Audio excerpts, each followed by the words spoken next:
बिस्मिल्लाहिर्रहमानिर्रहीम। आप लोग देख रहे हैं मेरा यूट्यूब चैनल बायोलॉजिक ब्रेकडाउन। आज हम फर्स्ट ईयर का जो टॉपिक पढ़ेंगे वो है परऑक्सीसोम्स एंड ग्लाइऑक्सीसोम्स।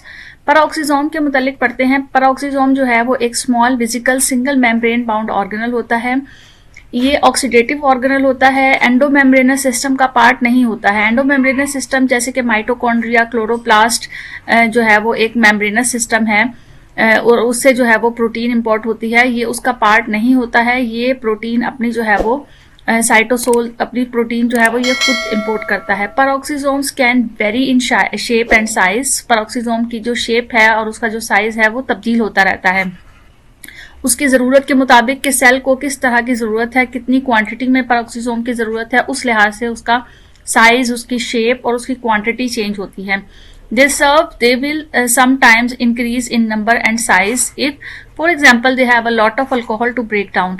Basically इसका फंक्शन ये होता है सेल के अंदर जो अल्कोहल और जो भी हार्मफुल मटेरियल होता है उसकी ब्रेक डाउन करना, जो कि सेल के लिए हार्मफुल होता है। तो अल्कोहल को ब्रेक डाउन करने का काम जो है वो परऑक्सीसोम्स का होता है। लिहाजा अगर जो है वो किसी भी जगह पर किसी भी सेल में अल्कोहल की क्वांटिटी बहुत ज़्यादा हो गई है तो वहाँ पर फिर जो है वो परऑक्सीसोम्स के नंबर जो है वो भी इंक्रीज हो जाते हैं।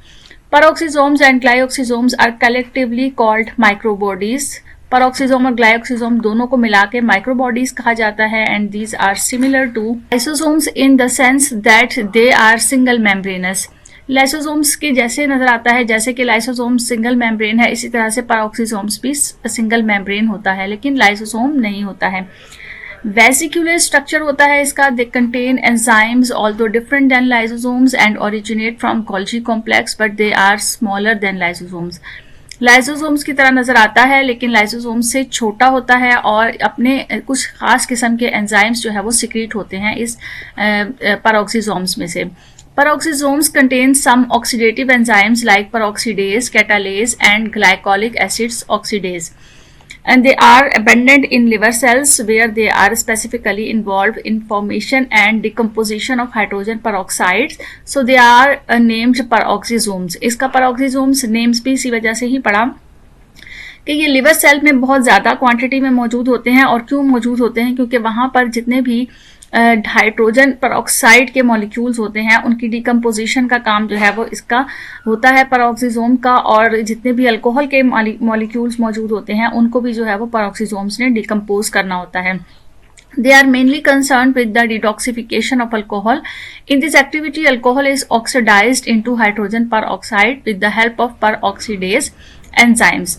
Basically, phenomena क्या होता है इसमें होता यह है कि जब भी जो है वो इसका मेन जो फंक्शन इसका है वो है डिटॉक्सिफिकेशन, अल्कोहल की डिटॉक्सिफिकेशन, यानी अल्कोहल को उसके कंपाउंड्स में उसके अल्कोहल के जो कंपाउंड्स हैं उनकी ब्रेक डाउन करना। तो अल्कोहल जब ऑक्सीडाइज हो जाता है, ऑक्सीजन के साथ मिलता है अल्कोहल और ऑक्सीडाइज हो जाता है, और जब वो ऑक्सीडाइज होता है तो उसके बाय प्रोडक्ट पे हाइड्रोजन परऑक्साइड बनता है। और हाइड्रोजन परऑक्साइड जो है वो बेसिकली वो खुद भी जो है वो एक हार्मफुल मैटर है। तो with the help of peroxidase enzymes, जब ऑक्सीजन और अल्कोहल आपस में मिलते हैं तो ये जो है वो ये क्या बना लेते हैं? हाइड्रोजन परऑक्साइड बना लेते हैं, H2O2 जिसे कहा जाता है।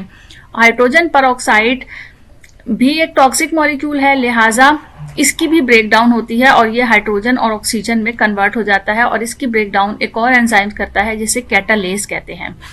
तो पहले जो है वो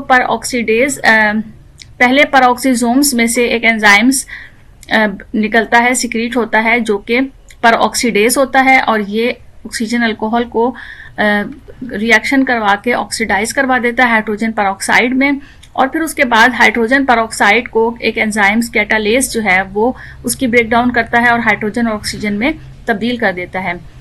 प्लांट सेल में अगर परऑक्सीसोम्स की बात करें तो प्लांट सेल में परऑक्सीसोम जो है वो फोटो रेस्पिरेशन के उसमें काम कर रहा होता है, फोटो रेस्पिरेशन में काम करता है। A step of photo respiration takes place in peroxisomes in which glycolate is converted into glycine. Photo respiration के दौरान परऑक्सीसोम्स का काम ये होता है कि वो ग्लाइकोलेट को ग्लाइसिन में कन्वर्ट कर देता है एक एंजाइम्स की मदद से, जिसे ग्लाइकोलिक एसिड और ऑक्सीडेज कहा जाता है। नेक्स्ट जो हमारा टॉपिक है वो है वैक्यूल्स। वैक्यूल जो है वो लार्ज वेसिकल्स होते हैं जो कि एंडोप्लाज्मिक रेटिकुलम और गोल्जी कॉम्प्लेक्स से अराइज होते हैं।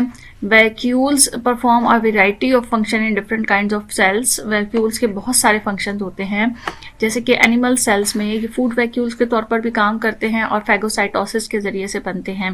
फ्रेश वाटर प्रोटिस्ट जो होते हैं उनमें इसमें कॉन्ट्रैक्टाइल वैक्यूल्स होते हैं, जिनका फंक्शन ये होता है कि चूंकि वो फ्रेश वाटर होते हैं, पानी के अंदर मौजूद होते हैं, तो उनमें एक्सेस वाटर अगर आ जाता है तो उनको पानी एक्सेस वाटर को आउट करना सेल में से, और उसका जो बैलेंस है आयंस की कंसंट्रेशन, मॉलिक्यूल्स की कंसंट्रेशन, वो सारे उनकी बैलेंसिंग का काम जो है वो ये कॉन्ट्रैक्टाइल वैक्यूल्स करते हैं।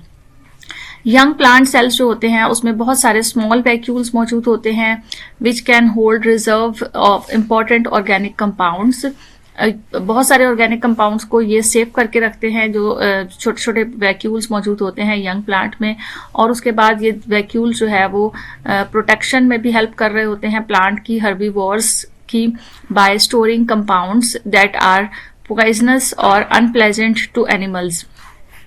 चूंकि हर्बीवोर्स प्लांट्स होते हैं वो बहुत सारे पत्ते, प्लांट्स, जड़ी बूटियां वो सब खा रहे होते हैं, तो उन्हें नहीं पता होता कि उनके लिए क्या चीज़ बेहतर है और क्या नहीं है। तो जितने भी पॉइजनस और अनप्लेजेंट चीज़ें होती हैं वो उनको स्टोर कर लेते हैं, वो स्टोर हो जाते हैं उन वैक्यूल्स के अंदर। Mature plant cells generally contain a large central vacuoles which develops by the joining of smaller vacuoles। और जब ये प्लांट मैच्योर हो जाते हैं तो जो स्मॉल वैक्यूल्स जो होते हैं वो मर्ज हो जाते हैं, ज्वाइन हो जाते हैं और एक लार्ज सेंट्रल वैक्यूल बना लेते हैं। The solution inside the central vacuoles called cell sap. जो सेंट्रल वैक्यूल के अंदर जो सोल्यूशन मौजूद होता है उसे सेल सैप कहा जाता है। प्लांट सेल्स में मेन रिजर्वायर के तौर पर इनऑर्गेनिक आयंस को इंक्लूडिंग पोटेशियम एंड क्लोराइड को स्टोर करके रखते हैं। The central vacuoles play a major role in mechanical support by maintaining turgor and also act as a storehouse of the cell. जिस तरह से बताया जा रहा है कि इसमें बहुत सारी चीजें स्टोर हो जाती हैं, तो इसको स्टोर हाउस, सेल का स्टोर हाउस भी कहा जाता है, और इसके साथ साथ ये प्रेशर को भी जो है वो मेंटेन करके रखता है प्लांट सेल के अंदर। The membrane separating the vacuoles from cytoplasm is called tonoplast. Cytoplasm से वैक्यूल को जो मेम्ब्रेन सेपरेट करती है उस मेम्ब्रेन को टोनोप्लास्ट कहा जाता है। तो ये हमारे दो टॉपिक थे जिसमें हमने परऑक्सीजोम्स और वैक्यूल के बारे में पढ़ा। नेक्स्ट टॉपिक हमारा माइटोकॉन्ड्रिया का होगा। साथ रहिएगा इसी यूट्यूब चैनल पर। अपना ख्याल रखिएगा। Thank you so much. Allah Hafiz.